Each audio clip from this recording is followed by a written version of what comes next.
नमस्कार मंडळी, तुमचं खूप खूप स्वागत आहे सारिकाज ब्लॉग्स अँड रेसिपीमध्ये। आज मी तुम्हाला दाखवणार आहे पुण्यातील जागृत देवस्थान चतुर्शृंगी देवीचं मंदिर। नवरात्र चालू आहे, चौथी माळ झाली आणि सर्व बायकांनी ठरवलं की जायचं आता चतुर्शृंगीच्या दर्शनाला। मग काय मी कधी गेलेली नव्हते, म्हटलं चला जाऊया दर्शनाला। मग काय घरातली कामं पटापटा घेतली उरकून, आवरलं पटकन आणि निघालो दर्शनासाठी। लहान मुलं सोबत असल्यामुळे आम्ही केली मग ऑनलाईन कॅब बुक आणि कॅबमध्ये बसल्यानंतर अर्ध्या रस्त्यात आल्यानंतर ड्रायव्हरनं घातला मोठा तमाशा, म्हणे की आता गाडी मीटरनुसारच पळणार आणि मीटरनुसारच तुम्हाला पैसे द्यावा लागणार। मग काय घेतलं डोक्याला हात लावून, आता काय करायचं। मग कसं बसं त्याला समजवलं, म्हटलं बाबा तुझं राहू दे आमचं राहू दे। मग मधली एक रक्कम ठरवली आणि निघालो। पोचलो मग मंदिराच्या गाभाऱ्याजवळ। मस्त भव्य दिव्य प्रशस्त मंदिराची वेस पाहून आनंद झाला। मग निघालो मंदिरामध्ये जायला। आता मस्त बायका सजून धजून आलेल्या होत्या, गजरे बिजरे हिरव्या साड्या वगैरे नेसून, हिरवा कलर होता मस्त पाचव्या माळीचा, छान दिसत होत्या सर्व बायका सजून धजून आलेल्या होत्या। निघालो मध्ये जायला, मशीन होतं पामध्ये, त्याच्यावरूनच जावं लागतं म्हणजे चेकिंग होती आपली। मग गेलो मध्ये, मग आजूबाजूला मस्त दुकानं लागलेले होते।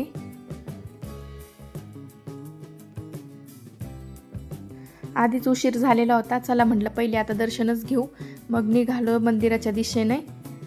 मग मस्त बायका हिरव्या साड्यांवर वगैरे छान दिसत होत्या बघा। आणि कोणी फोटो काढत होतं, कोणी सेल्फ्या काढत होतं, कोणाचं काय चालू होतं असं बघता बघता मग आम्ही निघालो मंदिराच्या दिशेने। रस्त्याने मस्त दुकानं दिसू लागले होते, मस्त शॉपिंग करायची इच्छा झाली होती, पण पहिले म्हटलं दर्शन घेऊ आणि मग नंतर शॉपिंगला येऊ, कारण दर्शन पहिले महत्त्वाचं ना। मग निघालो आणि रस्त्यामध्ये लागलं आम्हाला पानफुलाचं दुकान। मग इथं मी घेतलं ओटीसाठी सामान, देवीची ओटी भरण्यासाठी मस्त ताट घेतलं आणि निघालो मग आता पुढं दर्शनासाठी।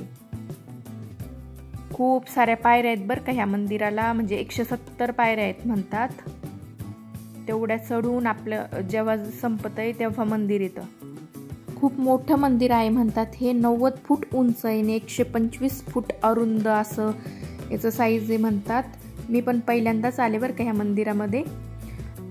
चला म्हटलं आता लागू दर्शनाच्या लाईनला।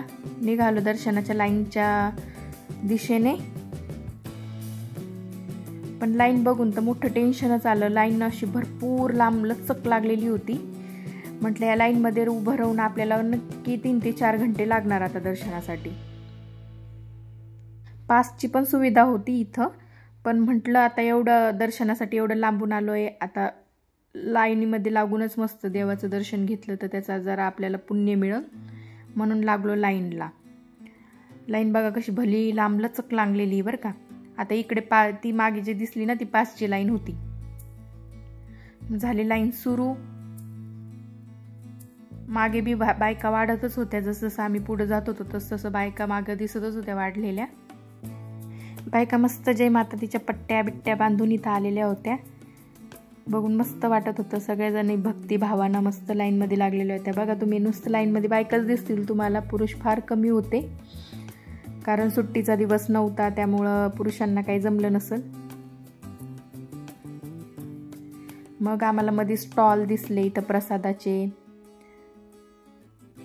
मोठी दीपमाळ दिसली बाजूला आणि पोरं इथं प्रसाद भरताना पण दिसले बरं का। प्रसाद पॅकिंग चालू होता आणि मग निघालो आम्ही परत पुढं। मग लाईनमध्ये उभं राहून मला खूप बोर झालं, म्हटलं घ्यावा एक छोटासा मस्त सेल्फी शॉट। मग आमच्या बरोबरच्या काकू म्हणत होत्या इथून मारायचा का शॉर्टकट, पण पुढं पोलीस उभा होते तिथं। मग निघालो गपचिप लाईनमध्ये, म्हटलं नको लाईनच जाऊ, उगं शॉर्टकट वगैरे नको मागत पडायचा। मग लाईनमध्ये पण खूप गर्दी झालेली होती, बायकांच्या गप्पा चालू होत्या। मग टिक्का लावायला एक दादा आला छोटूसा, त्यानं मस्त छोट्या परीला टिक्का लावला। लाईनमध्ये उभं राहून काकू थकल्या, काकूनी घेतलं बसून। निघालो पुढं, आम्हाला तुळशी वृंदावन दिसलं मस्त। मग काय गप्पा रंगल्या, मस्त गप्पा सुरू झाल्या. मग आम्हाला काकूने हिस्ट्री सांगितली मस्त मंदिराची. हे मंदिर पेशव्यांच्या काळातलं आहे म्हणे, शिवाजी महाराजांच्या काळातलं बांधकाम झालेलं आहे. आणि मग त्यांनी सांगितलं की एक दुर्लक्ष नावाचा सावकार होता, देवीचा तो मोठा भक्त होता. तो दर नवरात्रात देवीच्या दर्शनाला नाशिकला जायचा. पुढं तो खूप म्हातारा झाला, त्यामुळे त्याला दर्शनाला जाता येत नव्हतं. मग तो खूप पश्चाताप करायचा. मग देवी त्याच्या स्वप्नात आली आणि म्हणाली, या शिखरावर जाऊन खोदकाम कर, तुला माझी मूर्ती सापडल. मग त्यानं तसंच केलं, तर त्याला खरंच मूर्ती सापडली. मग त्याने हे मंदिर स्थापन केलं. इथं खूप लोक येतात दर्शनासाठी लांबून लांबून. लहान लेकरं घेऊन ताई आलेली होती. लहान लेकरं रडत होते बरं का, अक्षरशः एवढी गर्दी होती. आणि लोटालोटी तर एवढी चालू होती बघा, तुम्हाला काकूच्या तोंडावरून कळालंच असणार आहे. काकू म्हणत होत्या लुटू नका लुटू नका. मग तेवढ्यात पुन्हा एक ताई आली, तिच्याकडे एक छोटंसं बाळ होतं. अगदी बाळ 3-4 महिन्याचंच असन बरं का. बघा किती लहान बाळ आहे. आणि वरून पाऊसही सुरू झाला होता थोडा थोडा. आणि मग आम्ही तिला रस्ता दिला, म्हटलं जा चल बाई तू जा पुढं, तेवढ्याशा बाळाची फजिती नको करू. आणि मग काय मंदिर दिसलं आम्हाला, मग खूप आनंद झाला. मग गेलो मंदिरामध्ये मस्त दर्शनाला. आता म्हटलं चला आता तरी पटकन दर्शन होईल. 2-3 तास झाले होते लाईनमध्ये उभा राहून जवळजवळ, तर खूप पाय दुखू लागले होते. पण देवीला बघून सगळं विसरल्यासारखं झालं आणि खूप छान वाटलं. मग आम्हाला देवीचा मस्त सिंह दिसला, आम्ही त्याचं दर्शन घेतलं. मग पुढं आम्हाला देवीचं दर्शन घेण्यासाठी आम्ही पुढं लाईनमध्ये निघालो. सिक्युरिटीवाल्या बाया नुसत्या ओरडत होत्या, फोटो काढू नका फोटो काढू नका. तरी घेतलंच एक पटकन काढून आणि मग निघालं. सिक्युरिटीवाल्या बाया नुसत्या ढकलत होत्या, दर्शन घेतलं की ढकल, दर्शन घेतलं की ढकल, असं करत करत बायांना नुसती लोटलोटी चालली होती. पण आमचं झालं बरं चांगलं दर्शन. मग निघालो पुढं. मग आलो खाली आणि मग दिसले परडीवाल्या मावशी. म्हटलं चला परड्या बी भरून घेऊ आपण, परडीसाठी सामान आणलंच आहे तर परडी पण भरून घेऊ. मग मी आले परड्या भरायला. हळदी कुंकू लावलं सर्व परड्यांना, मस्त परड्या भरायला सुरुवात केली. आता इकडं पुण्यामध्ये जराशी वेगळी सिस्टीम आहे. आमच्या इकडे आहे ना अशा परडीमध्ये प्रत्येक परडीमध्ये आपलं सामान असतं बरं का, वेगळं वेगळं वेगळं वेगळं. पण इथं आहे ना फक्त परडीमध्ये पीठ टाकायचं होतं आणि बाकी सगळं असं वेगळं वेगळंच ठेवायचं होतं. तर मग मी म्हटलं बरं चला आता यांच्या इकडच्या पद्धतीनंच करू. मग घेतल्या सर्व परड्या भरून. पीठ वाढलं आता सर्व परड्यामध्ये. मीठ आणलं होतं, मीठ पण वाढून घेऊ म्हटलं आता. मग त्यांना विचारलं मिठाचं कुठं आहे, मिठाच्या याच्यामध्ये मिठाचं टाकलं. मग आता तेल मिरच्या आणल्या होत्या बरं का हिरव्या, त्या पण टाकून दिल्या परडीमध्ये. आणि म्हटलं चला आता तेल पण टाकून घेऊ लगेच.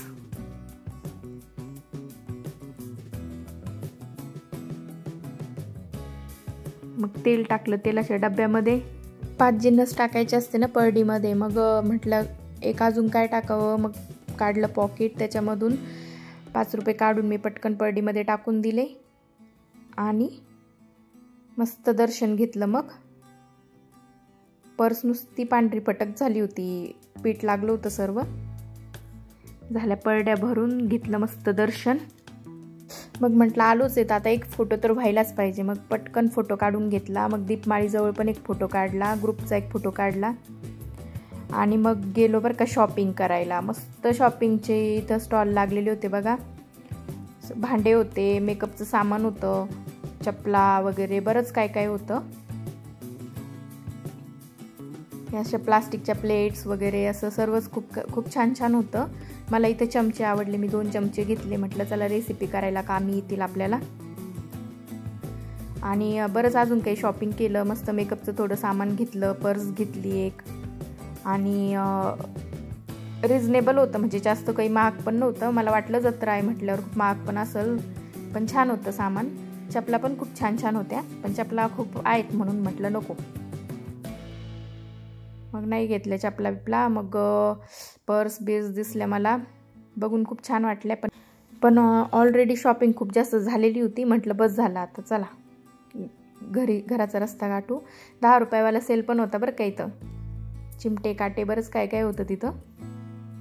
मग पोटात कावळे ओरडायला लागले, भूक लागली. म्हटलं आता पहिले पोटात काहीतरी टाकून घेऊ. मग गेलो मस्त तिथं. मग उपवास होता म्हटलं काय घ्यावं, मग आता साबुदाणा वड्याशिवाय तर काही पर्याय नव्हता, मग साबुदाणा वडे घेतले. पोटात पोट पडलं, पोट थोडं शांत झालं. म्हटलं आता चला गाठू घराचा रस्ता. निघालो बरं घरी, पण ट्रॅफिक एवढी होती ना रस्त्यामध्ये. पुढे थोडी ट्रॅफिक कमी झाली. रिक्षावाल्या काकांना म्हटलं काका लवकर पळवा, घरी जायची घाई झाली होती, संध्याकाळच्या स्वयंपाकाची वेळ होत आली होती आणि सर्वच आरती वगैरे करायची बाकी होती. तुम्हाला हा ब्लॉग कसा वाटला मला नक्की कमेंट करून सांगा. तुम्ही गेलेले का कधी चतुर्शृंगी देवीच्या दर्शनाला तेही सांगा. आणि चॅनलला सबस्क्राईब आणि व्हिडिओला लाईक शेअर करायला विसरू नका. धन्यवाद.